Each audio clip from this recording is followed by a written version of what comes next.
Oke teman-teman, Assalamualaikum warahmatullahi wabarakatuh. Berjumpa lagi ya. Kebetulan saat ini kan saya sedang libur jualan. Jadi ternyata masih banyak teman-teman semua, baik itu dari subscriber ataupun yang langsung eh, WA saya seperti itu, bahkan inbox di Facebook untuk menanyakan ya berapa lama durasi ya ketika setelah membuat adonan itu artinya didiamkan atau proses proofingnya seperti apa ya. Nah jadi rangkaiannya teman-teman, saat kita membuat adonan itu kan tentunya itu kita sudah berusaha untuk adonan itu bagaimana cara agar kalis ya atau sudah maksimal. Nah jadi agar proses berikutnya itu proses proofingnya itu lebih mudah. Tapi kalau bagi teman-teman yang memang membuat adonan roti goreng atau cakwe itu kurang kalis, itu otomatis akan tidak bagus ya, tidak baik untuk proses berikutnya. Nah, kenapa ya teman-teman setiap dalam membuat roti goreng atau cakwe, bahkan mungkin roti-roti yang lainnya itu kan memerlukan proses proofing. Karena di sini kita itu menggunakan bahan-bahan seperti pengembang ataupun bahan yang bisa menaikkan volume adonan itu sendiri, atau disebut kalau kita menggunakan biasanya ragi instan. Nah, dengan hal tersebut otomatis kan ragi instan memerlukan waktu untuk memaksimalkan reaksinya ya, sehingga nantinya ketika kita sudah waktunya untuk digoreng ini akan bisa lebih bagus ya, artinya dari bentuknya kemudian dari volumenya, dan akan menjadi secara kuantitas atau jumlahnya pun akan semakin banyak ya. Nah ini kan akan berkaitan ya teman-teman dengan kalau kita usaha, otomatis akan berkaitan dengan berapa banyak hasil yang kita peroleh ataupun nanti nominal yang kita peroleh. Ini tergantung adonan kita dan proses proofingnya, sehingga ketika nanti sudah dipotong-potong, sudah dibelah-belah odading ataupun cakwe ini, kita bisa mendapatkan keuntungan yang lebih maksimal kan begitu ya. Nah jadi kembali lagi pada pertanyaan beberapa teman kita tentang berapa lama ya teman. Nah ini saya contohkan ya teman, urutan saya contohkan. Ketika kalau contohnya umpamanya saya jualan pagi, nanti sore pun seperti apa. Jadi kalau ketika saya jualan pagi itu biasanya bangun itu tergantung ya teman, tergantung bagaimana kita membuat banyak atau tidak. Kalau toh umpamanya kita membuat 20 kilo gitu kan, apalagi kalau kita cuma sendiri atau berdua gitu kan, otomatis kita bangun tidur tuh lebih awal kan, seperti itu. Jadi kalau upah jual pagi nih jam 6 atau setengah 7 teman-teman mulai goreng, otomatis jam 3 itu harus bangun, jam 3 subuh ya teman-teman. Nah disitu langsung mempersiapkan adonan, artinya kita membuat adonannya. Biasanya kalau bahan-bahan itu sudah kita persiapkan di sore hari sebelumnya, berbeda dengan waktu kita kalau kita jualan sore kan seperti itu. Nah setelah kita membuat adonan kan, jadi membuat adonan itu ya teman, kita akan berbeda manual dengan mixer ataupun dengan mesin, itu akan sangat berbeda. Kalau manual otomatis kita kan bagaimana cara kita membuat adonan sendiri dan seberapa pintar atau jeli kita membuat adonan sendiri, sehingga jangka waktunya maksudnya seperti itu tidak bisa di apa ya, timer, tidak bisa dihitung waktu ya seperti itu. Kadang membuat adonan itu hampir mungkin 10 menit 15 menit itu sudah bisa untuk digunakan kan seperti itu. Ada yang mungkin teman-teman itu sejam karena mungkin prosesnya beda, artinya dengan cara teknik pengadonan beda. Nah, jadi tidak bisa disamakan seperti itu. Oke, kita lanjut teman-teman. Setelah kita membuat adonan, anggap saja membuat adonan itu setengah jam ya seperti itu. Jadi jam 3 ketika kita bangun membuat adonan, jam 3 kemudian mungkin jam setengah 4 atau jam, kita anggarkan sajalah mungkin 30 sampai 40 menit, sehingga kan itu 1 jam kurang lah seperti itu. Walaupun biasanya kalau saya sendiri membuat adonan itu paling 20 menit itu sudah selesai, atau lama-lamanya 30 menit atau setengah jam. Nah setelah itu kita selesai mengadon, membuat adonan, jadi adonan roti goreng ataupun cakwe ini kita masukkan, biasanya kalau saya sendiri ya masukkan ke dalam kantong plastik seperti itu atau kantong kresek ya. Itu fungsinya apa?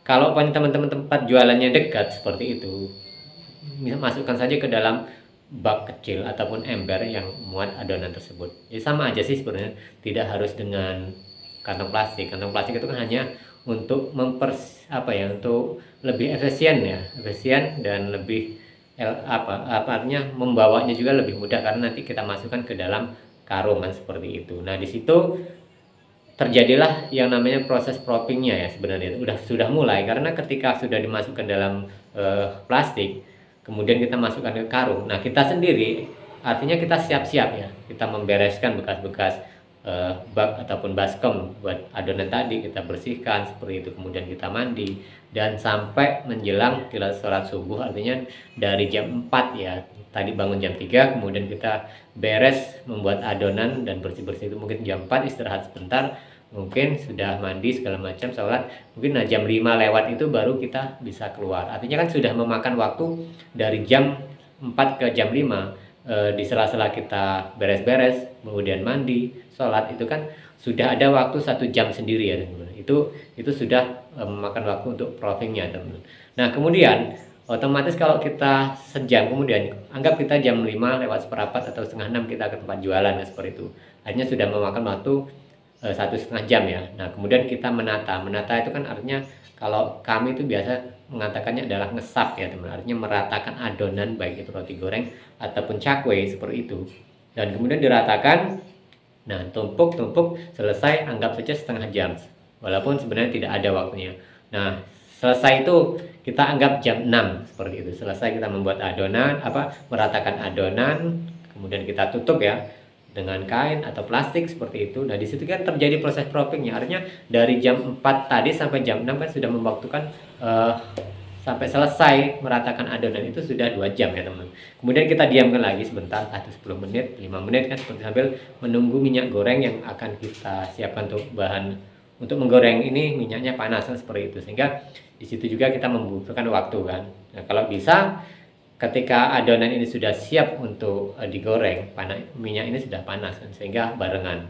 Nah, di situ artinya teman-teman ya, tenggang waktu yang kita butuhkan dari proses awal kita membuat adonan jam 3 itu mulai kan, kita baru mulainya jam 4 mungkin selesai, kemudian jam 5 jam 6 kan, seperti itu. Proses proofingnya itu ada selama 2 jam kan, artinya dari menunggu, dari menata kan, seperti itu kan. Kalau adonnya anggap saja kita sambil beres-beres mungkin 1 jam, ataupun kalau kami sendiri biasa setengah jam atau 20 menit kan, seperti. Jadi tidak bisa disamakan antara waktu saya membuat adonan, kemudian teman-teman membuat adonan juga tidak bisa disamakan. Tergantung bagaimana cara teman-teman itu membuat adonannya itu sendiri, teknik yang bagus, caranya bagus, atau biasa tidak biasa.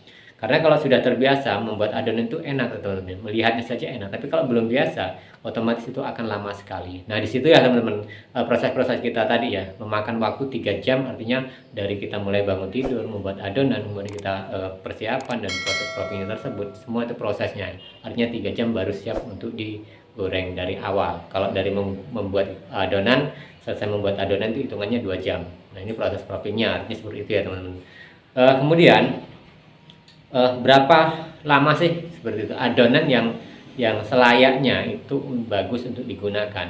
Nah, kalau saya sendiri ya teman, saya dan teman-teman, bahkan komunitas kami sendiri, itu kan hampir satu resep ya teman, seperti itu, satu cara ya seperti itu, walaupun tekniknya itu sedikit berbeda-beda gitu kan, walaupun ada pun resepnya sedikit berbeda-beda, tapi pada dasarnya itu tidak jauh-jauh kan, seperti itu. Nah, berapa lama adonan itu bagus digunakan? Nah, jadi kalau kita menggoreng umpamanya jam 6 ya, atau jam 6 lewat seperempat, mantap-mentoknya jam setengah 7, karena kita menunggu adonan ini ngembang maksimal kan, seperti itu.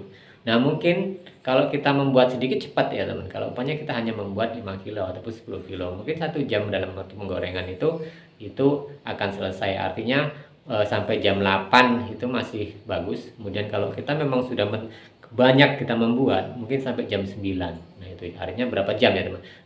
Kalau jam 9 kita maksimalkan seperti itu. Jadi dari proses membuat adonan tadi selesai, yaitu jam 4, kita hitung jam 5, jam 6, jam 7, jam 8, 3 jam, 4 jam ya, sampai jam 9. Kalau itu membuat banyak, berarti 5 jam itu sudah, menurut saya sudah sangat maksimal. Bukan berarti 6 jam 7 jam tidak jadi ya teman, bisa jadi, tidak masalah. Cuma itu biasanya itu akan merubah ya, artinya merubah ngembangnya itu sudah lebih maksimal, kemudian teksturnya sendiri sudah mulai rongganya terlalu Kadang juga adonan itu yang sudah lebih maksimal, dia akan kembali lagi seperti kimpes itu, seperti itu ya teman. Jadi dia akan lengket kembali kan seperti itu. Jadi hindarilah hal itu. Jadi kan bagus-bagusnya kalau memotong itu di kisaran ya tadi kan, kalau kita mulai goreng jam 6 lewat ataupun setengah 7, jam 8 atau setengah 9 itu usahakan sudah selesai gitu kan. Tapi kalau kita membuat banyak mungkin ya mau gimana lagi, tapi cara pintar-pintar cara kita aja seperti itu. Kalau nah, satu hal lagi ya teman-teman, cuaca ya. Cuaca itu akan sangat menentukan dan mendukung. Berbeda ya dengan ketika teman-teman nanti usaha di tempat-tempat yang agak dingin, seperti contohnya di pulau-pulau Jawa itu kan banyak pegunungan ya. Otomatis itu akan berbeda dengan kami yang ketika kami yang biasanya usaha di Kalimantan, karena cuaca itu berbeda ya teman-teman. Kalau di Kalimantan itu kita membuat adonan udah kalis itu cepat sekali ngembangnya. Kalau di pulau-pulau Jawa yang dekat pegunungan-pegunungan itu akan memakan waktu ya, karena ngangkatnya lagi instan itu akan lebih lama, berbeda dengan kami yang di daerah-daerah yang gerah ya, artinya seperti itu. Nah, jadi itu ya teman-teman, sedikit penjabaran yang bisa saya sampaikan. Kebetulan saat ini kan saya sedang libur, jadi tidak bisa menunjukkan secara langsung bagaimana adonannya itu, tapi ada mungkin cuplikan-cuplikan yang bisa saya sisipkan lah di video ini. Oke, terima kasih, berjumpa lagi di tayangan dan video-video berikutnya.